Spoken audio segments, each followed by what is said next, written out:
Welcome back, everyone, to another episode of I Can Do This All Day. I'm Dan, the part-time Avenger, and with me, as always, is Mark, the resident Jedi. Hello there.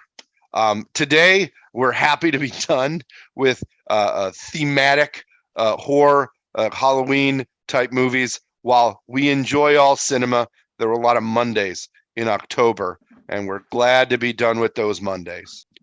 One of the things that came out fairly recently that both of us were very excited to get eyes, ears, and time in was a movie by a director that is near and dear to our hearts, somebody that has both inspired our would-be weekly conversations, and I think that we've both been watching content by since the 90s.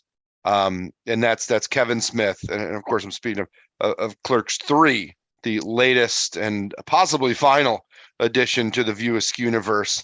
But we say that with every new Kevin Smith movie, that this might be the last one, and then there's another one, and another one, and another one. So Kevin Smith is kind of he has this reputation as like a has-been, if you will, and he's very self-deprecating and accepting of the criticism, and he kind of gives his own movies his own shit and everything. But you know what?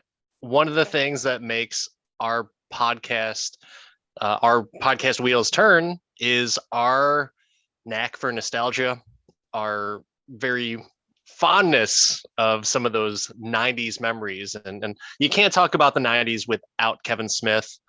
And I'm super happy to talk about this. And with Clerks overall, I wanted to just kind of go into our history a little bit. And Mark, what is your origin story with Kevin Smith and the Clerks mythology?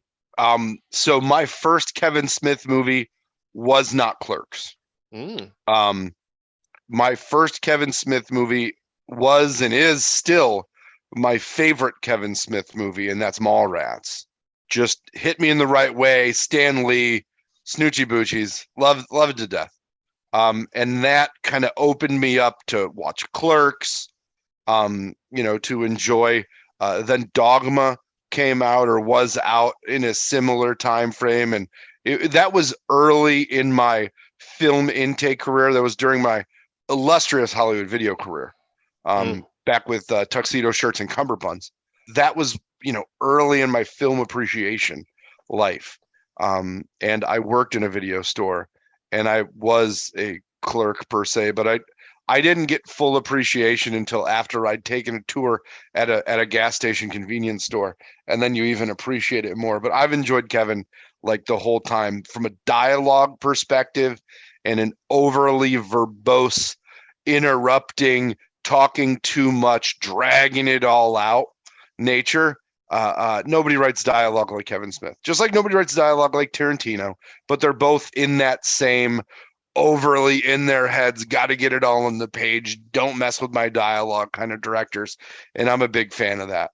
Yeah, I've got a very similar kind of origin story with that. I believe my brother had told me about Clerks, and at the time he was in college, I was in junior high, and he's like, "Oh, we got to watch Clerks. You'll love it."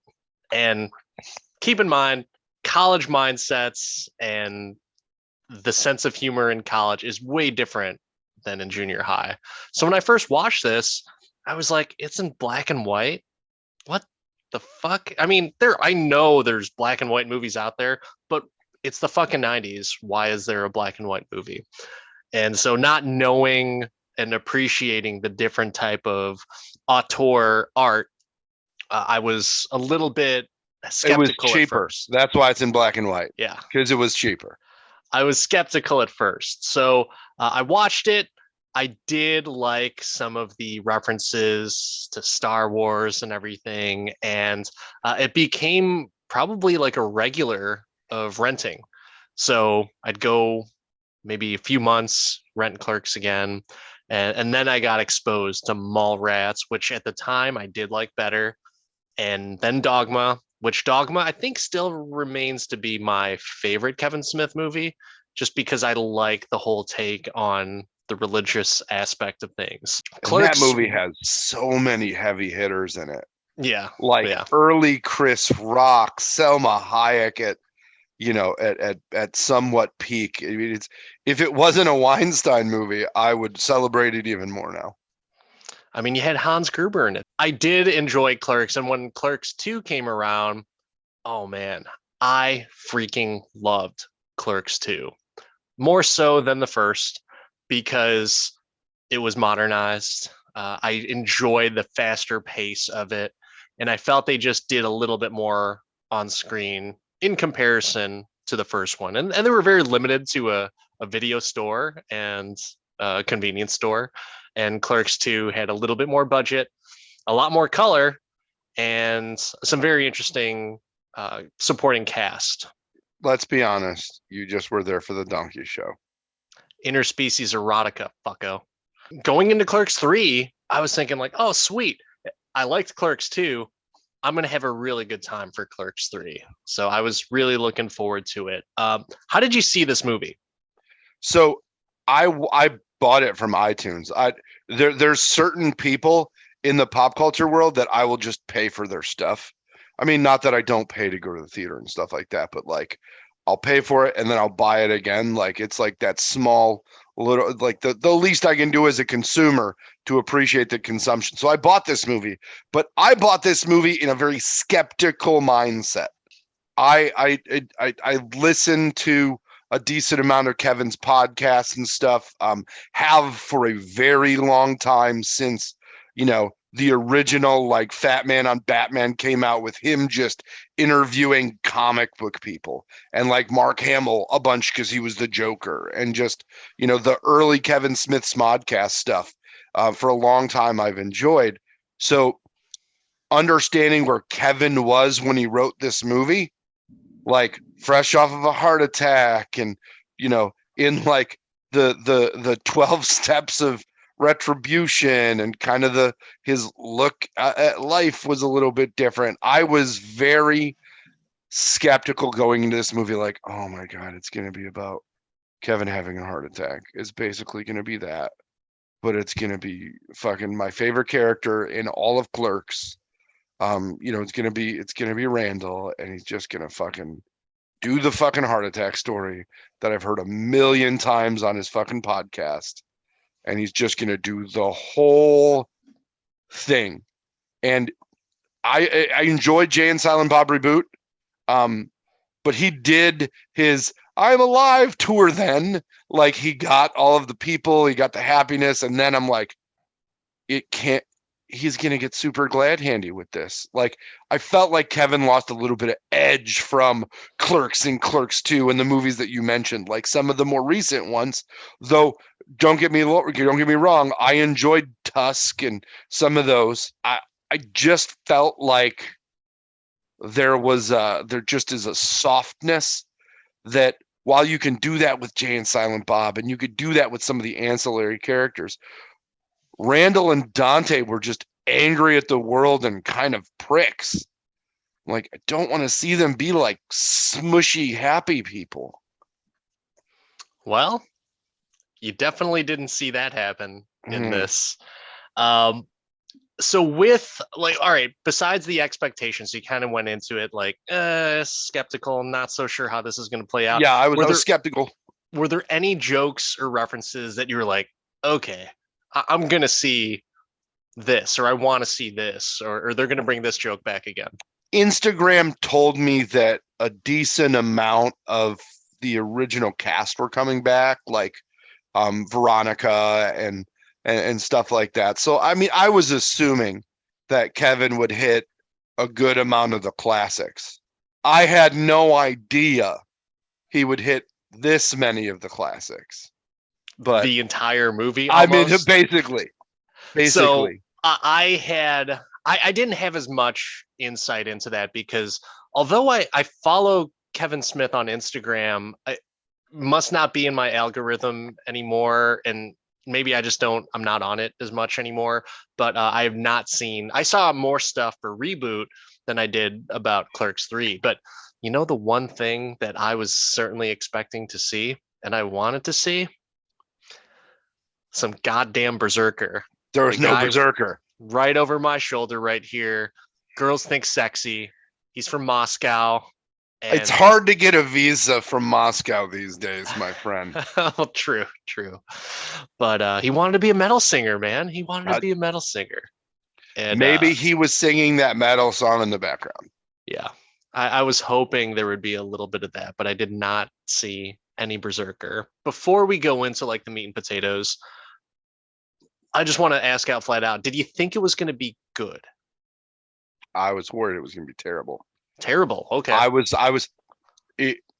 the two Clerks movies themselves are so good to me. Clerks 2, amazing. Clerks 1, classic. And every time you watch it, after having lived through that part of your life, it's just such a moment in time, not from a decade or time period perspective, but from an age and maturity perspective, right? Like that early, like late teens to mid 20s area where you're just like, fuck this. And nobody has a good job at that point in their life.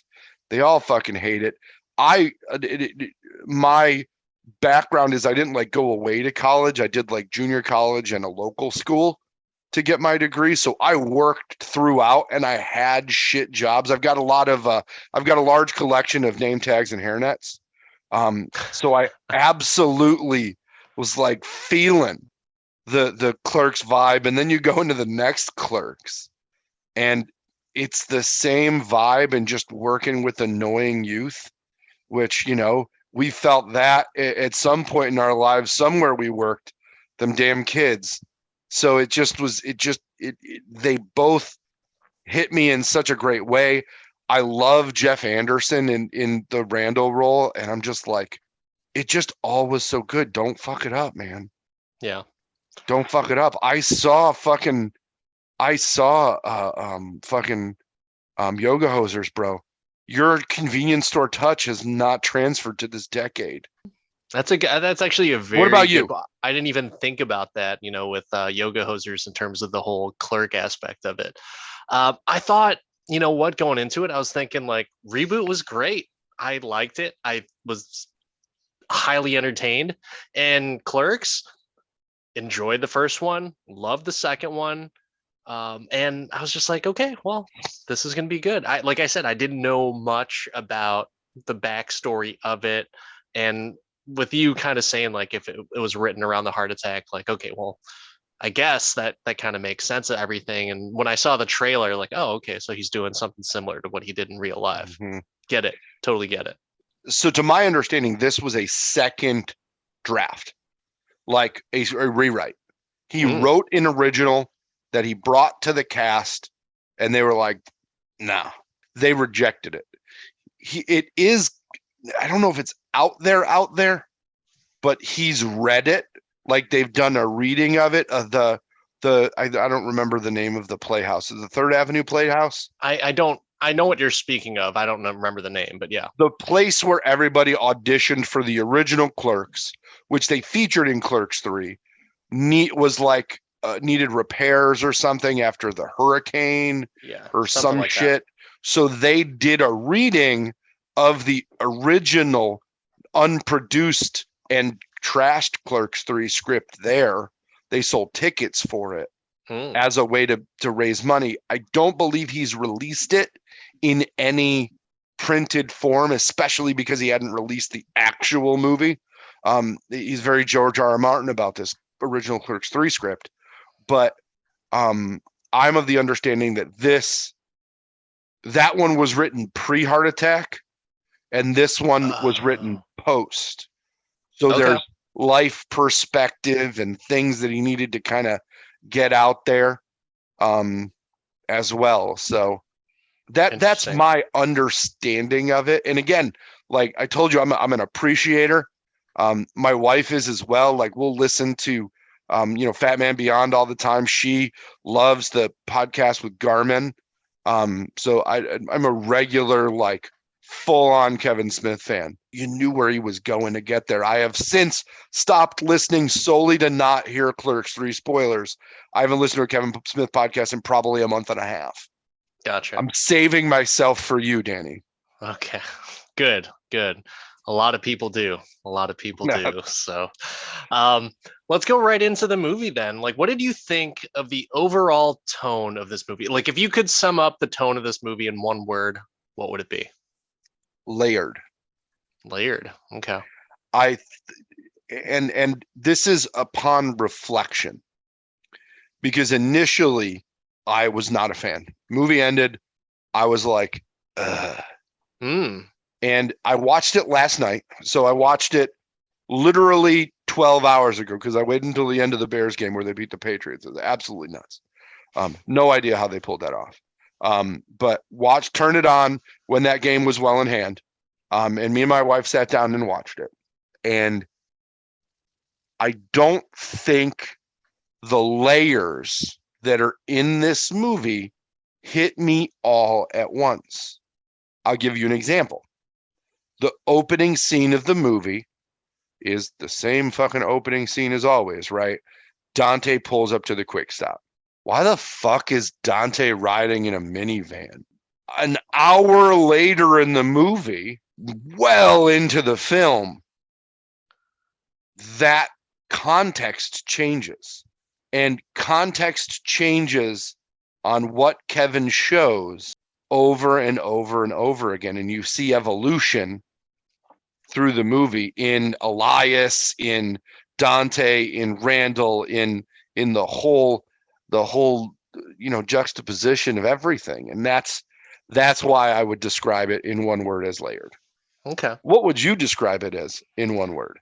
I did go into this movie right before I watched it because I was excited to watch it. I believe I'm part of like a movie collector thing on Facebook, and I saw the words Clerks 3 on there. I'm like, oh, cool. And then of course, I see a few things, nothing spoiler-ish, but I kind of go with what I saw on that, and it's sad. It's a sad, somber tone, which when I saw that prior to watching the movie, I was like, I don't get this. Like, is sure he might be sentimental, maybe, but like, come on, sad? No fucking way. Boy, was I fucking wrong. Yeah, that one caught me by surprise. I totally respect and understand the whole layered aspect of it because there's a few things to where, he doesn't family sitcom it to where it's like, okay, I'm going to throw in a joke just to, every 10 seconds to make people laugh. I think it's still fairly crafted well in terms of the writing and the joke timing. It didn't seem like sitcom television to me, or like that 70s show where like literally every 5 seconds you're going to hear that laugh track. This was a little bit, it was organic in my opinion as to what a Kevin Smith movie would be. But yeah, man, that tone really caught me by surprise, and I was just I didn't really know what to think throughout the movie because I wanted that nostalgia, which I got, and I wanted a good storyline, which I got a storyline. I'm not going to say it was good, but I do, and I've said this on previous podcasts before, like I kind of like those bummer downer movies, but I was not expecting a downer movie out of this. The first time I watched it, and I've only watched it once, I've only kind of thought about it and reflected on it a little bit. The sadness didn't hit me as it didn't seem deep enough at first. Okay. My wife is bawling her eyes out at the end of this movie, and I'm just like, oh, well, that happened. So I'm gonna admit on this podcast where I watched it probably like 2 3/4 times. Once last night, once again today, outside of work, and another time like throughout, just kind of moseying along up until the time of this podcast, right? And First time I was like, oh, this is pretty sad. This is a bummer. And I was like appreciating the emotional moments that Randall and Dante portrayed. Um, the acting, I mean, they're not professional actors, right? So there's some times where it's like, I mean, Damon would have killed it right here, but hey, it is what it is. Dude, the second time, so I'm sitting here alone. There's like, I'm fighting back tears of like, oh, okay, yep, hold it together. Because for some reason, that second time going through, it was like, oh, okay. You start to reflect a little bit on yourself. Maybe you project a little bit of feelings as to how something is. But I'm going to go right into Dante's storyline and Randall's storyline. And if you listen to this podcast, you know damn well it's spoiler filled. Oh, super spoilery. Yeah. But so Dante, I think I like this character the best out of all of the movies because I think it's the most realistic portrayal of kind of like the guys I grew up with and hung out with. Um, we bitched about shit and get a little bit of heartbreak. In his case, like some pretty severe heartbreak. But here's the thing about it is that he's such a hopeless romantic, and he doesn't get his way. And you know what? He never gets his way, and then he dies. He doesn't even get a redeeming factor for himself to where he gets to see a happy ending. His whole life could debate, like arguably be Empire. Like his entire life is like Empire Strikes Back. Major downer, which it's funny enough, he talks about why that was the superior movie because it's a big downer. His life was a downer. And Randall, this might be a hot take of it, not a great friend, never really gave Dante his due and his props until the very end. And even when he did, his friend is lying in a hospital bed, had a heart attack. And what does he do? He goes to edit a movie. And I can relate to Randall on that. It's like you run away from the shit you're scared of and you bury yourself into work. I think, I don't want to speak for you, but dude, when I get kind of down about stuff or I want to avoid heartache or hurt, I'm gonna bury myself in work. So that's kind of what Randall did, and I totally relate to that too. So that was like a very interesting time for me as I was watching this movie. Is like, holy shit, Randall's a fucking asshole, but I do that. I bury myself into work just to stay away from some of the pain, the suffering that might be going on. And then for Dante, holy shit, man, no happy ending, no third act for him. And just like, he foreshadowed it. It's like, hey, you know what? People died, like when he's having that conversation with Randall, like, Randall didn't die from his heart attack, but other people did die. And he preemptively talks that he's going to die.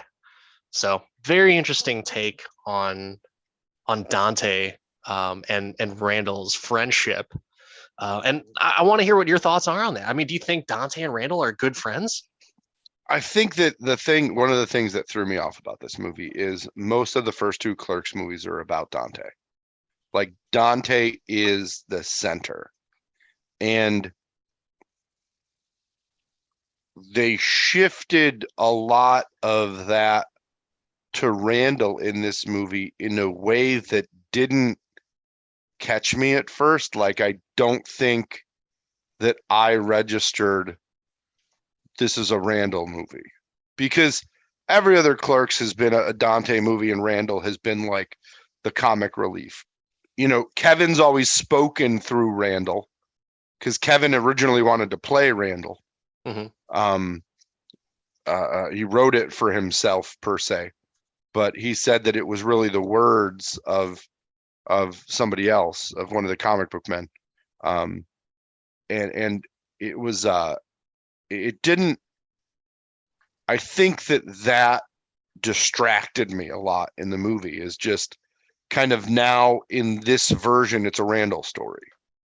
And I Let me don't think that I was ready, like, because it wasn't a full-on Randall story. It started with Dante, and we got a Dante thing, and Dante did the Rocky moment, the Rocky Balboa moment at the the cemetery, and we got all of that, and they even showed Dante like having a panic attack about the when where Bex was, and it was about Dante. It was about Dante, and then he ended it about Randall. You know, the first two pieces of the film arguably could be more about Dante. Dante hooking back up with his old flame. Dante having to deal with stuff for Randall and just doing Dante shit. And then they remove the Dante and bring the Randall up. What happens if Dante ceases to exist? And they end it in a Randall fashion and with a Randall focus. And I think that that's one of the things that hit me weird in the first viewing, right? Because normally Kevin keeps his protagonist known and consistent. So it threw me off a little, to be honest. But I think that it got cut too many times. Like I felt like the story, the reason it's kind of a Dante, kind of a Randall, kind of a Dante, it's just, I feel like it could have been edited a little bit better. For example, the initial look at the obituary or whatever it was on the register to let you know that Rosario Dawson's actually dead right now, I felt was really fast. And I had to I backed it up. I'm like, hey, what? Huh? Like, Yeah, am I it just, was fast. everything seemed, it just, and there were layers to it. Upon reflection, there's a lot of layers. And you've got to kind of peel it back, which, I mean, you rewatch Kevin Smith. I rewatch Kevin Smith movies a lot anyway. So, like, more things will come with more views. But, I mean, initially, my reaction was that they the protagonist was switched so much that I don't think I fully appreciated the emotional journey of the characters because I wasn't focusing on the right character. I think that's one of the things too, where it's like they have a good amount of screen time between the two where they can have their moments. They do. They You do. see Randall in the director's chair, and you see Dante kind of admiring him, like, wow, you know what, Mhm. he's actually doing his thing.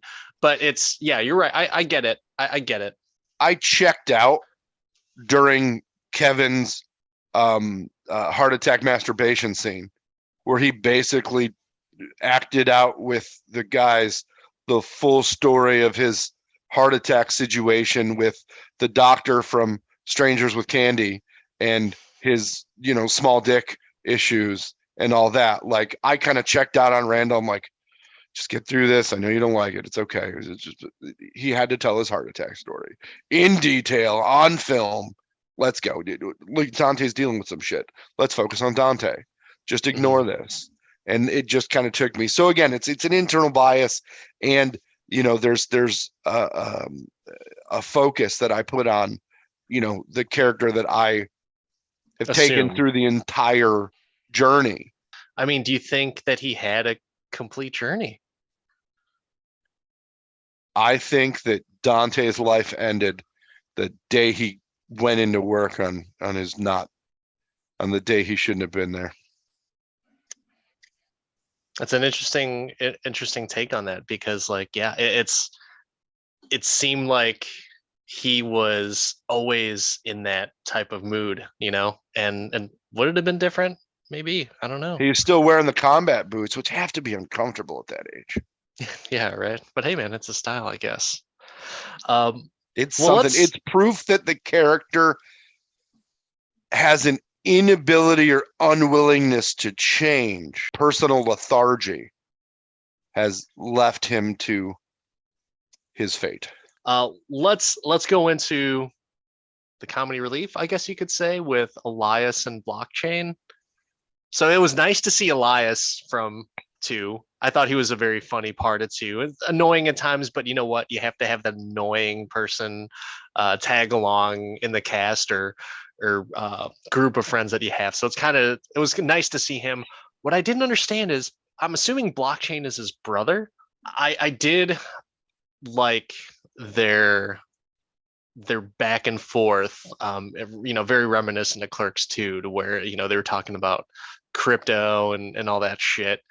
And you know, Elias did a very good job at the hospital, I think, where he's he's just totally uh, willing to worship Satan because he felt responsible for Randall getting the heart attack. And so I thought the waiting room scene was pretty funny. It's like, no, he takes his pants off. Like, no, stop it. I have to fuck Satan. Like, yeah, dude. Yeah. You and your silly religion. That's right. Throw it out the window. You need to fuck Satan in order to save your friend. I mean, the Buddy Christ kites were a nice touch. Yeah. Yeah. I'm surprised they didn't say Buddy Christ. He did say Jesus. He didn't say Buddy Christ. I don't think he owns the rights to the phrase Buddy Christ. I think that's tied up in Weinstein. Is it? You Just think like so? Dogma. You can't see Dogma because you can't, like, it's not streaming or anything. The rights to it are all tied up in that situation. A lot of his movies Gotcha. are.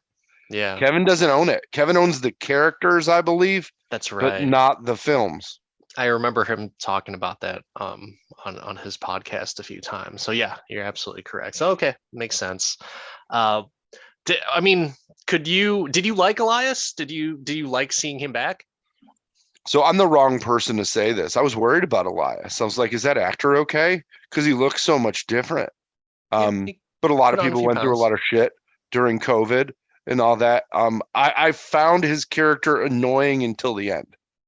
And then he, like, actually, the more randomly Satan he got, the more funny it was. He did some good Tim Curry Rocky Horror makeup. Oh yeah, no, there was a lot of it. There was the Blade Blade Runner. Runner Yeah, makeup. There's a bunch. Like, there was a lot of good. There was some solid film references in the makeup. it was pretty Um, funny. Yeah, yeah, but Blockchain. I could care less, man. Like I just didn't get it. Like I like that they used another silent Bob. I like that they kind of gave that a thing, and gave him a hetero life mate. Because he can't have a girlfriend because of, her pussy troll. So he's got Blockchain. So talking about Silent Bob, let's go into Jay and Silent Bob. So there, and give me a little bit of rundown and refresher from two. So I thought that Jay and Silent Bob were just allowed to sell whenever they wanted to at the Quick Stop when because they gave them the money to buy the Quick Stop, correct? Yeah, and I think they sold them, or eventually they bought the video store. Because remember, they were using it as a front in Jay and Silent Bob Reboot for the cocksmokers, Yeah. the weed shop, and now it's a legal weed store. Okay. I guess I just forgot about the reboot connection on that. So okay.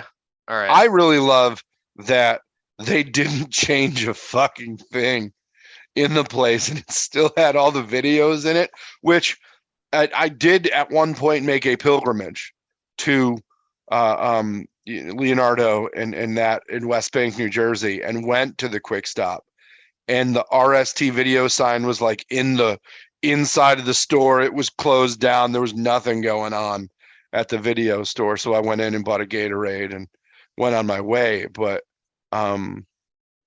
did it yeah, feel cool to be there? it did. And then I went inside and it was just so small, like really small. Which, I mean, a lot of East Coast bodegas are kind of small, but this was just like, I don't know. I'm just like, how did they make it look so big in the movie? Because it's fucking small, dude. But yeah, it just, you do a thing, and it was definitely cool. Did you try to like go back to like the cooler and see like if there are eggs there and like milk there and just try and like do like a little. I did not milkmaid it, and I'm not a high school guidance counselor, so I did not need to test eggs. I just bought a Gatorade, paid for it, and left. Okay. And All the right. nice clerk person that was there took my money. Were they wearing a similar outfit? No, No, Okay. they were wearing like regular people clothes. There was a Clerks 2 poster in the window. Hmm. So they were not hiding their affiliation. It is still the Quick Stop. Like, Does Kevin own any piece of that? so I believe now he purchased at the other, because it's a strip mall. It's a long strip mall. Yeah. So I think at one end he bought and created like a podcasting venue of a certain amount of, people. Now I don't think he owns the convenience store end of it, but it's still a convenience store. Hmm. And he does like a Smod Castle over there. But he Hmm. also bought like a theater in Red Bank too. He's out there buying New Jersey. Back to Jay and Silent Bob. Did you like them and their performances? Did you like them? Did you just like seeing them back on screen again? Of course. I mean, who doesn't love Jay and Kevin? I think that it went well. I thought it was funny that Muse acted not like intimidated to be Muse. I did think it was funny that Kevin was so tan for this. I'm like, way to be super LA, Kevin. Like, He was tone it really down, tan. super white Jersey boy. Like, let's go. Um, but it was nice to see, Kevin kind of go through it, and be in it. I love that they promoted their weed brand. And Oh, we're is that their legit selling. weed Yeah, brand? no, they have some strains. I don't think he owns it specifically. I think he works with a company that that creates and stuff. But either way, like Yeah. he's there's a Snugans like pre-roll you could buy Okay. apparently. But I love that they were selling it outside the dispensary, not in the dispensary, because that's the way we did in the '90s, son. With Jay and Silent Bob, I thoroughly enjoyed seeing them again, and you know, I get it that they're now caricatures. Jay and Silent Bob are caricatures of Jay and Silent Bob in Clerks because they're kind of off the wall in Clerks, anyways. But you can see that they become more almost like comic book in Mallrats, and then every part after that they just build upon their stupidity and ridiculousness throughout all of their other appearances. So I was like, you know, I get it. That's what they are now. But at the same time, it was kind of cool to see see Jay kind of like flub some of the lines and try and really over deliver because and I know that you've listened to a lot of their podcasts before, but yeah, Jay and Silent Bob, I believe they were going to be recast in Mallrats. They didn't want them to be in Mallrats, and so it was kind of one of those things where Kevin went to bat and he said like, all right, no, Jake can, because I think he was using at the time for Mallrats. So I was like, he'll be Mm-hmm. fine. And Jay was really, really nervous about shooting Mallrats. But hey, that was one of my favorite movies with him. I like the stories about when they were filming Dogma and the impression that Alan Rickman made on them, where Jay was like fucking serious about learning lines because that was his first like full on lead ish role, right? Heavy supporting role, and he was like showing up and hitting lines with Alan Rickman, and it was the stories about that are great, and just to see the growth of him as a person, right, is interesting. I don't know how much, but he's like got a wife and a kid and all that. They were actually in the movie early. Although like little girl, right? The And was little it girl and the that's wife. his wife? Yeah, that's And his wife. wow, okay. Yeah. Who runs View Askew? Oh, hmm, Yeah. very No, cool. it's everybody and their mother was in this movie, literally, Except for Berserker, except man. for Like, Berserker. But god damn it. I mean, Kevin's mom was in it. Yeah, I Talking about whose mother would let you fucking do this. know. He got Affleck to come back, which was one of the only parts of the movie where I'm like, okay, dial it back a little bit there. I would have been fine without Affleck being in it. I mean, I would have liked just one. I didn't need I think it was just sorry, I talked about you and J-Lo. Go ahead and do whatever you want, man. Let's just make it fun. I want all the Affleck I can get in this movie. Yeah. Um, it is cool to see him, but yeah, it was one of those things where it's like I liked just because we're going into like some of those cameos. I'm a big Impractical Jokers fan, and it was cool to see all of them in it. And Sal Volcano was probably my favorite of the ones spitting out the line of I'm not even fucking supposed to be here fucking today, fucks. And yeah, oh god, I was dying. It's just so good, so good. Well, you know that he's like really good friends with Brian Quinn, right? Like Yep. Brian Quinn and Walt and Brian Johnson do a podcast and like grew up in it's yeah. So I like his was my favorite because I know that he hates acting and like doesn't enjoy it, and to see him have to do it was great. That was really cool. There were some that I didn't recognize in that whole little acting thing.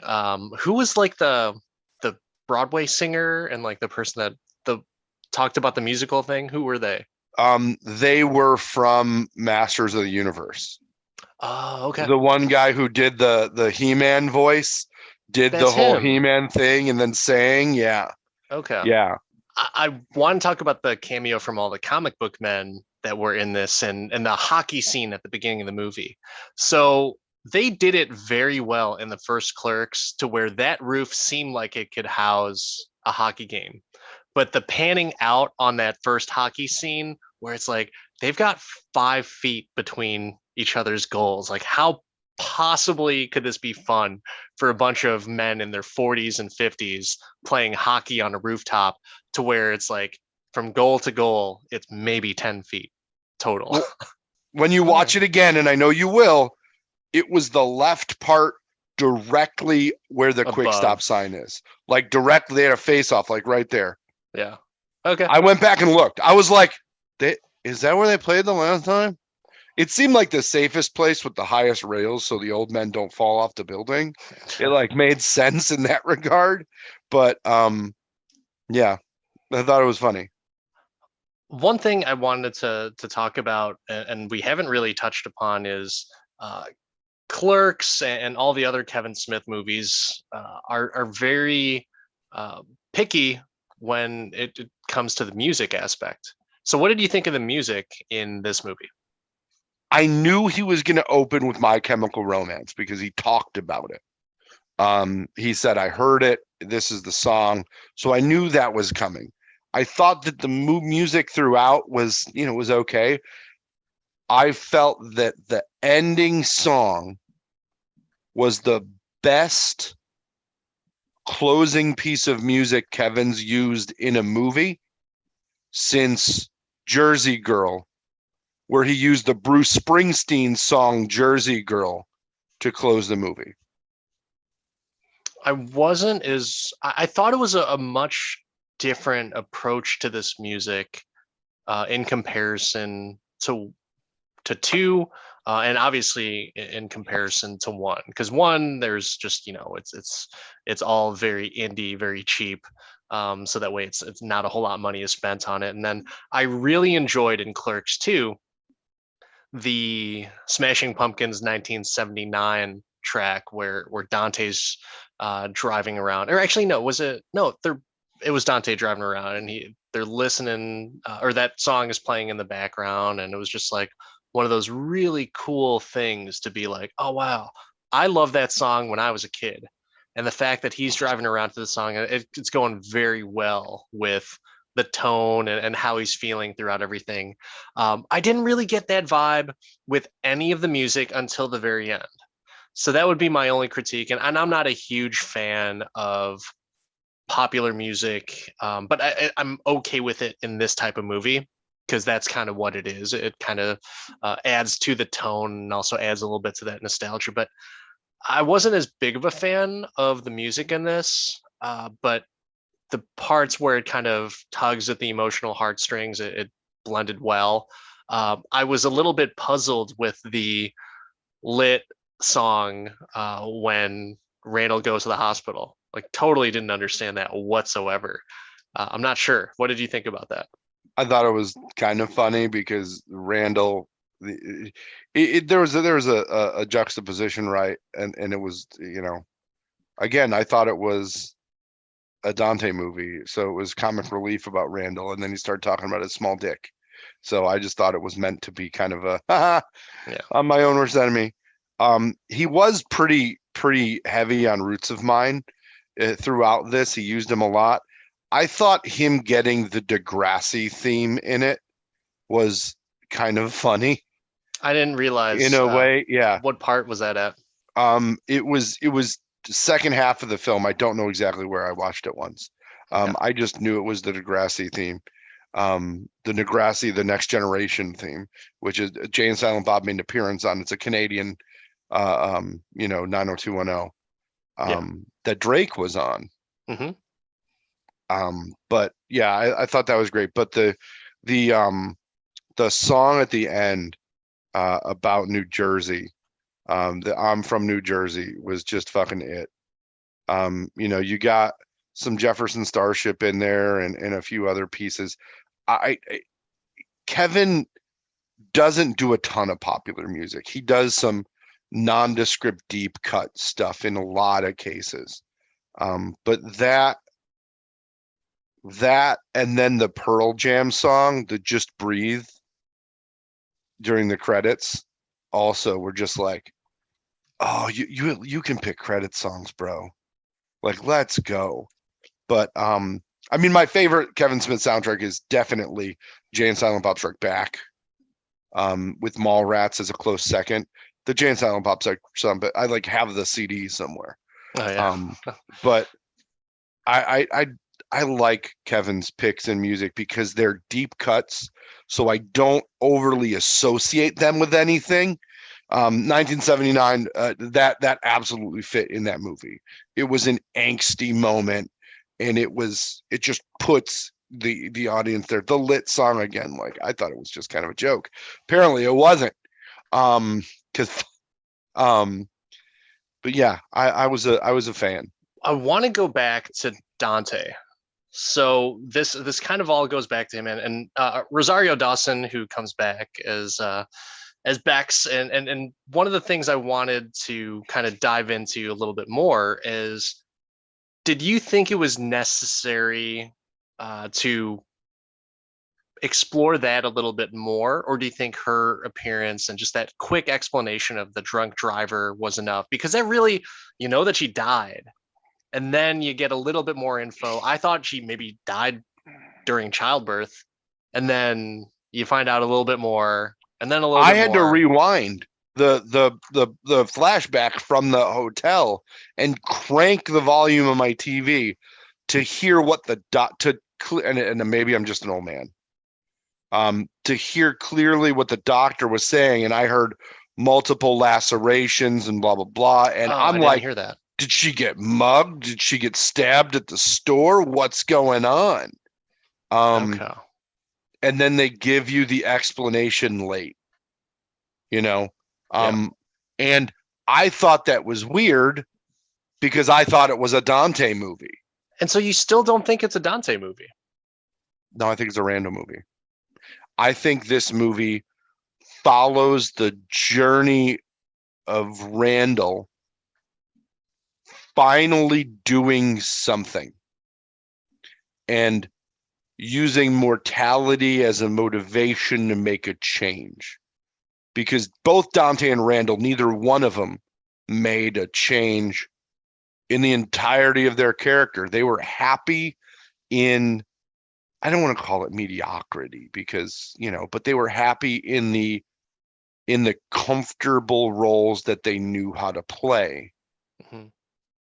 And they did become business owners, I guess, in the last one, right? And there was some motivation, but in general, this was the I gotta see about a girl moment for Randall, where he left his comfortable cocoon and went out there and was like, my mortality is making me, do this. It also, there was it forced him into a singular focus where he didn't realize how much he had taken for granted his best friend through all of this. He was more focused on, I took for granted myself and my mortality, but he didn't think about the people around him and how they benefited him. And that's what Dante's death gave him from a perspective. And that's what I wasn't expecting. And I think that's why I didn't fully appreciate the film initially during first viewing. And that's what brings me back to layers, right? Because that's more depth than you expect from, Snoogan's guy. Well, when Rosario Dawson is at the cemetery with him and she's talking about how she doesn't want him, she never wanted him to mourn her. She wanted him to just go out and live life. And I wrote a few notes here saying that like, hey, there's more tales to tell, Hicks. You can always start another chapter, dream bigger. Normally, in any movie, that's going to be like, oh wow, maybe A that call is to why. action for the protagonist to do a thing. Again, why I thought it was a fucking Dante movie. Right. But I feel like, and this is where I'm a little bit torn about the movie, is that Dante has and granted, it's his own subconscious telling him, but you can take a look at it from the spiritual aspect that it's really uh, Becky that's talking to him. And she's saying, like, no, you can start another chapter, just dream bigger. But you know what? The sad thing about it is he can't dream bigger. But he did. He did. He went outside of his comfort zone. He ensured that Randall's movie got funding and was produced. Sure. He did take that step forward as a supporting act for Randall, as a producer, as a behind the scenes person. And I think that's also where there was divergence for me, because in Kevin's real story, which again, like I sound like I'm sucking some mean Kevin Smith dick in this fucking podcast, but I've just heard a lot of the stories through the podcasts. And Kevin did a lot of the background work for himself, like got a bunch of credit cards and maxed them out to make the movie and all that stuff. So with so much of them telling the Kevin story and then diverging in that way, it created some dissonance for me. And again, I thought it was a Dante movie. And I still think that they gave that character piece.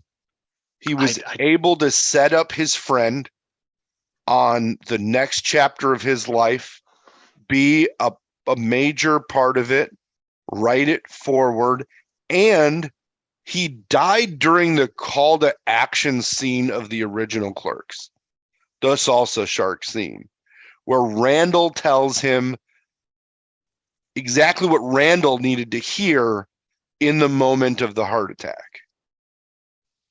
So there's layers. And I and in the epilogue that Kevin just narrates at the end, they go on to tell you that Randall becomes a successful filmmaker and dies in his 90s. And I think that success is also Dante's success. So Dante gets to know and be comfortable that he doesn't have to babysit Randall anymore. And he's like, that's all I needed. I'm going to be with you in the afterlife, and you're going to stop fucking famous black men from history. So this is where, and I agree to a certain extent, but when it comes to, I have a slightly different view on that and how it unfolds. You're absolutely right that, Dante makes Randall's dreams come true or dream bigger, right? But I think, when she was saying that, when Dawson's character was saying that, is like, no, you should be you should be dreaming bigger. And so he did not. And throughout the entire movie, he still does not. He dreams for other people. He dreams for, and really strives to make other people happy, which I think is a downside to him and a flaw in his character, to where he's always trying to make other people happy and he cannot do it for himself. The one time he did, he ends up, separating from his fiance to be with Bex, and then she tragically dies. That was his one risk that he took, and he talks a little bit about it, to where it's like, hey, he almost had happily ever after, but he's been mourning it ever since. He drives a minivan, probably the same minivan that he bought finding out when she was pregnant. So it's like he's still stuck in that past. And I think that's the tragic thing about his character is that he cannot move on. And even when he he swallows his pride a little bit more because he's been doing that his entire life, I think it reaches a critical mass to where it's like, I've taken all this shit from everyone. I've I've been a whipping boy for just about everybody, including my best friend, that I can't take it anymore. And so I'm going to say my piece, but you know what? I'm not going to have a third act and I tragically die. And so that's where it kind of bothered me in the sense that, you know, I like downer movies and I like the fact that like, hey, real life can happen, man. You can die anytime, anyway, anywhere. And I'm sure that you already knew this, but for those who have not watched the alternate ending of the first Clerks, one of the endings was Dante gets shot and killed at the end of the movie. And so, and did you know about that? Yeah. Okay, yeah, And they all right, referenced it in this movie. yeah, yeah. And so they call that back. I didn't realize it until after a few seconds, like, oh wait a second, that was a callback to the first alternate ending that they had. And so I was like, oh, so Dante, and you said it before, like, his life was over the second that when he went to work that day that he wasn't supposed to. I was bummed that you think and you're led to believe that something good is going to happen specifically for Dante, not living vicariously through Randall or anything. You think that something good is going to happen for him specifically. And really, let's face it, at the very end, he's angry, he's bitter, he swears off his relationship with Randall and his friendship with Randall, and then he has his heart attack. Yes, there's that moment of acceptance to where Randall comes back and he shows him the movie. And the second that I knew, like, oh man, that's a wrap for him, is you see him in the movie theater. I was like, oh fuck. I thought that transition could have been so much better. That's one of the cinematography aspects where I'm like, fucking Dave Klein would have shot that better. Like they would have had something else for that transition. I got it. And I'm just like, what the fuck? Why? Oh God. I thought like, oh, because I as a moviegoer and a viewer, you're thinking like he's gonna be fine. They're buddies, they're Mm-hmm. fine. He's showing him the movie, but the second, and it was a very quick switch. He's in the hospital bed, and then he's sitting in the movie theater. I was like, oh, they're gonna fucking kill him. He's gonna die. And like he's watching the movie of his life right before his eyes. It's flashing before And his he's watching eyes. the old Clerks, Yeah. not the one that was just shot. Yeah. So I was like, oh, so I was super bummed because you like to see the characters that you've become fond of over the years to have their happy ending. But this dude never has his happy ending, which sucks, but it's real life. And so that's kind of what was Mm. like, wow, that kind of hit me to where it's like, wow, that it certainly does suck. But I was a little bit I was a little bit bothered by the fact that, you know, if you're going to set it up that way, like, are you really? It was like a, oh, fuck you if you think a happy ending is going to happen. It was almost like it was out of spite, Mm-hmm. right? Because Well, it's like, hey, dream bigger. It'll be fine. And then she keeps giving those words of encouragement, and there's glimpses of Dante being like, he admires Randall and everything, and then yeah, it slowly turns into where it's like, you're a fucking asshole, Randall.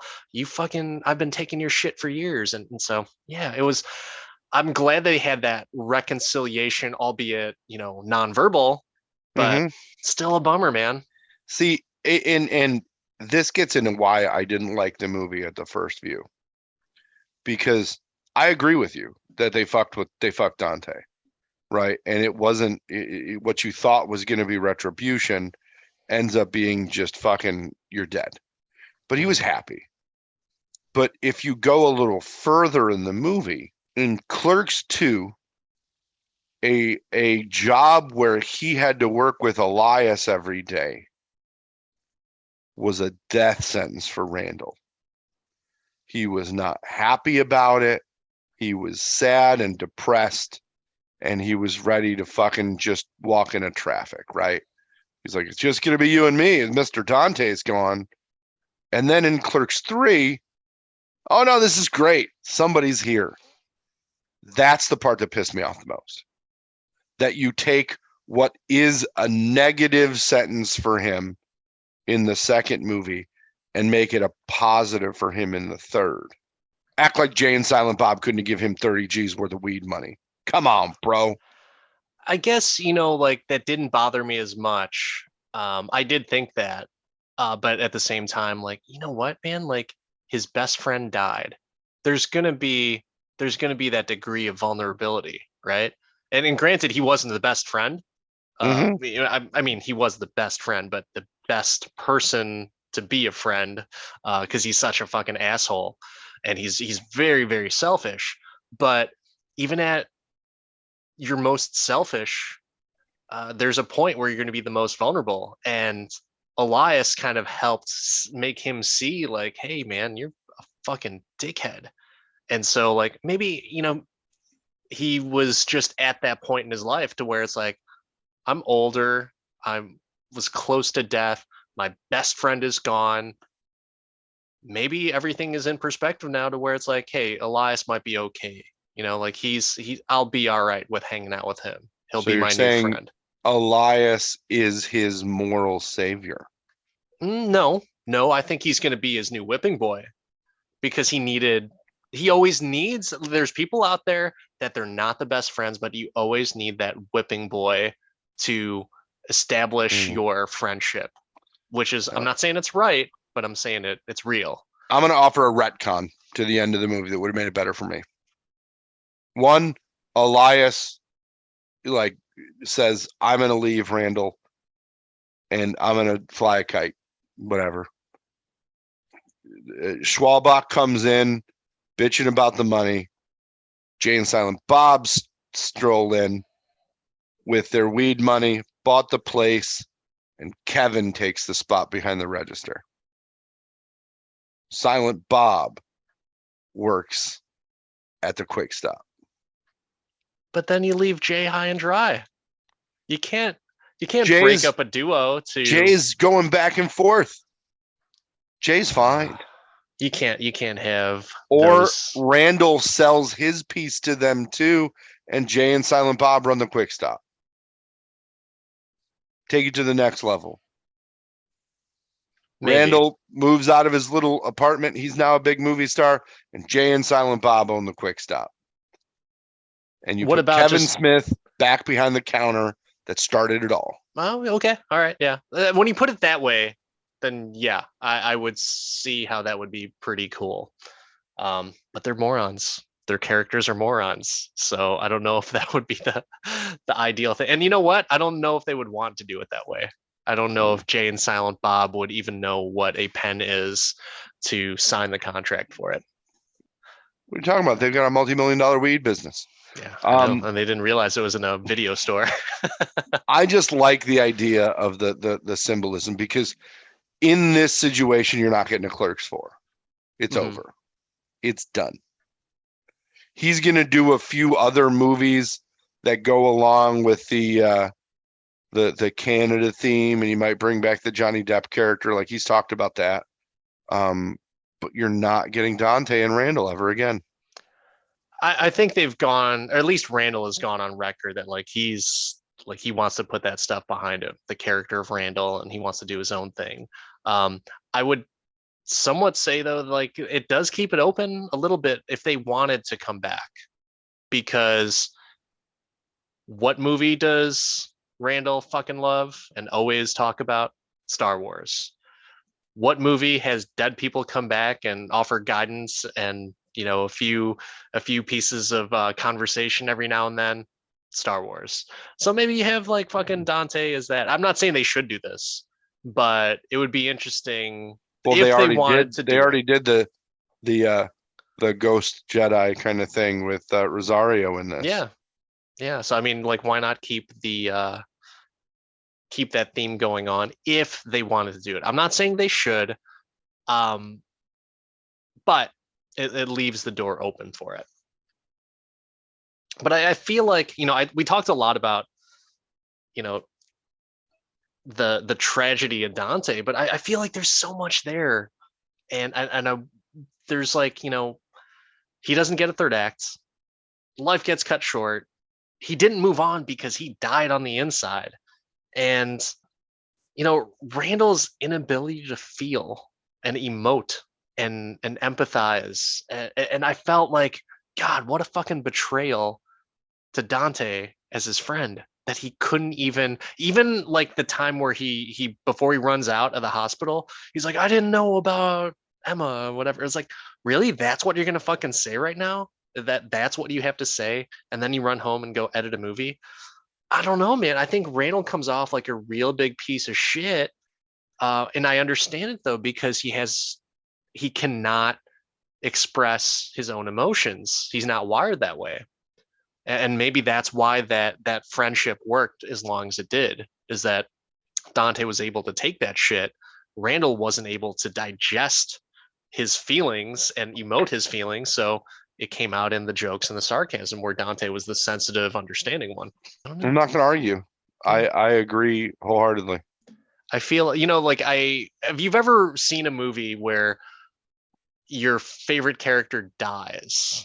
Now, Dante isn't my favorite character, but it's a character that I certainly enjoyed in all the movies. So I'm like, I feel like it's incomplete, which, once again, real life happens. People die. People have that feeling of emptiness. So I guess that's what gets me. But I like that Randall can't help himself, and he always throws in like some type of movie reference or comedic relief on that when he's talking about the final words for Dante, and he's like, I'm gonna quote The Departed, like, um, not the Martin Scorsese movie that was perfect up until that final scene where the With the rat's at the rat. end. Yeah, which was awesome. But then Kevin Smith is like nodding in the background. Like, that's so fucking cool. But yeah, he wasn't even supposed to be there today. It was just a nice little send off.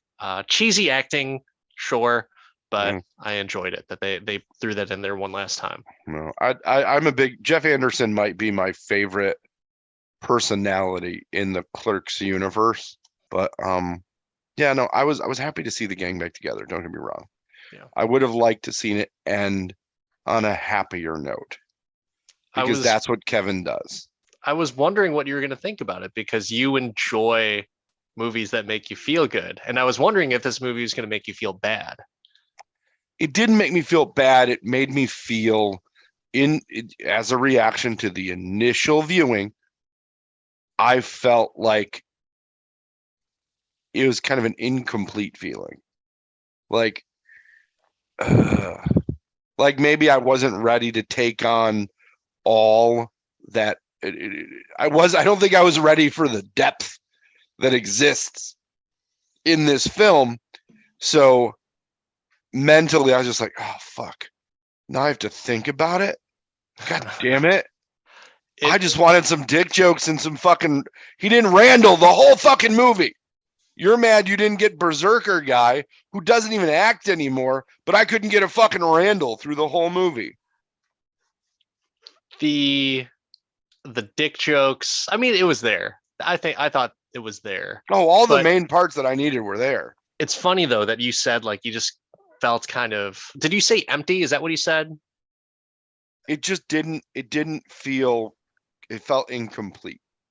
Okay. It didn't feel like what I was initially looking for. Okay. But that's not what movies are for. Excuse me. It's not about me. It's about the filmmakers want to tell a story and send a message. And this was definitely different for Kevin. I And I appreciate that. I think though it served its purpose, because if you felt that it was incomplete, or I said sad, kind of somber, kind of it's empty. It's I think that's really what it was, because I'm pretty sure that Randall doesn't feel fulfilled at the end. I'm pretty Mhm. sure he feels a little bit incomplete himself. I definitely felt very incomplete and empty to where it's like, there's that void of what the idea of Clerks is and the happiness, silliness, vulgarity that's laced within the other movies. That's gone. There's not. It's not there anymore. And can it exist with Randall alone? Maybe, but the yin and yang they no longer exist unless Elias kind of takes that place. And I thought that just like how Kevin is with his meaning, I think he kind of wanted it to be something like an empire type of thing, to where it's like, yeah, man, fucking life happens, and this shit just it's not all happy endings, but at the same time, this guy gets to live, so it's happier than his friend who died. So yeah, and that's just maybe I'm getting a little too deep into it, but I love feelings that make me feel something. And it doesn't have to all be happy. It could be anger, it could be sadness, it could be confusion. What I don't want to feel is nothing. And that's definitely not what I felt with this movie. It made me feel something for sure all throughout. But Agreed. any other thoughts that you had on this? No, I was just glad it finally fucking came out. Like, you know, I mean, in all the dissection and anticipation and feelings that we have on it, it's just nice to get another one, Yeah, because people die apparently, and you don't know that you're going to get another shot at it. So it was nice to see those actors. They're getting they're getting up there in age, so who knows if we get or see them do anything else. But it was just nice to see the gang back together. for sure. Are you gonna rewatch Oh, Clerks or intensely. Yeah. well, I mean the other movies too? Are you gonna rewatch any of those?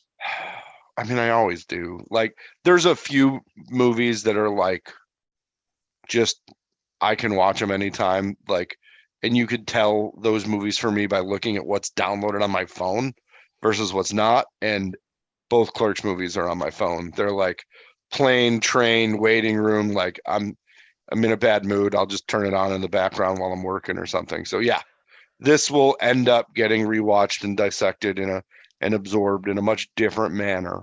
But But do you think you're gonna rewatch this one? Because this is oh not yeah, a feel good I'm already movie. gonna rewatch it multiple times just to for the layers in and of itself. I want to pick up all the references. I want to see what I missed to make the turn. I want to make peace with it in a way. But I yeah, I kind of hope you don't, because it's kind of tough to make peace with a friend who dies, and in this case, Dante, a character that we've uh, become very accustomed to having in the universe. It's like, I don't know. I kind of hope that there's that emptiness and wanting of like, we're never gonna have that again. I don't know. I don't know. Maybe that's just the ridiculous downer in me, but it I is. yeah, yeah. But hey, that's me. But before we wrap up, I want to ask you the question that is the question that we're going to ask at every single episode of this is, Mark, can you do this all day? I can. I can and I will. I'll watch it again and probably revisit it on a fairly regular basis. I wanted to come to this conversation fresh and single viewed because I thought I feel like the reaction is the best thing to capture. But I'll dig into it more. Again, like even on thinking about it, I was initially like, oh, this sucked. And then Oh, I really? really thought about the layers and just the foreshadowing. And I think that's what I'm missing. The foreshadowing that Dante was gonna go. I think there's more foreshadowing there, and I'm really excited to kind of dig into it. There is a little bit of it, but I think either way, it's still that downer. But So let me ask you then, with your love of downers and your absolute just enjoyment in being sad. Can you do this movie all day? I don't, for the record, I don't enjoy being sad. I do enjoy movies, and I find a high degree of entertainment and satisfaction from a movie if it makes me feel something. And from an emotional point of view, if you, as a movie and a director and a form of entertainment, can bring me to tears or to the point of fighting back tears, man, you did something right. That's one of the things that I can definitely say about this movie. It did something right to bring emotion out of me. And as I get higher up in years, I will soon be turning 40. um, I can't believe that, but it is, you look back at some of the points in this movie to where it's like, yeah, you know what, I'm getting to that point too, where I'm going to start, kind of questioning or even, flirting with the idea of my mortality. And this is one of those movies that kind of hit it to where it's like, wow, it can go at any time, like that's one of those weird things. And so, yes, I can do this all day, but I will say with the disclaimer of, I think I will enjoy it for like the jokes and callbacks, more so than the sad part of a friendship really self-destructing at the end with very little to reconcile it. That's kind of where I'm at for my rating on this movie. I can do this all day, but I will be remembering and really focusing in more on the jokes and the happiness that Clerks 3 brings me. But that's it. That is it for us. We will be back next week with another episode, and we will be diving into Black Panther, I think. Maybe. Something Marvel related. It could be Black Panther. It could be Black Adam. It could be something black. We're going to go into something black. Whoa. Whoa. I mean, yeah. I think that everybody knows what they're supposed to do now. They're supposed to like, they're supposed to subscribe, they're supposed to hit us up on Instagram and Twitter and YouTube and tell us how you feel about the one part of the movie that we didn't talk about. And I'd really, really appreciate the audience's opinion on this. Should Danny have been an Asian design major? Until next time, everyone, I'm Dan, the part-time Avenger. That's Mark, the resident Jedi. Until next time.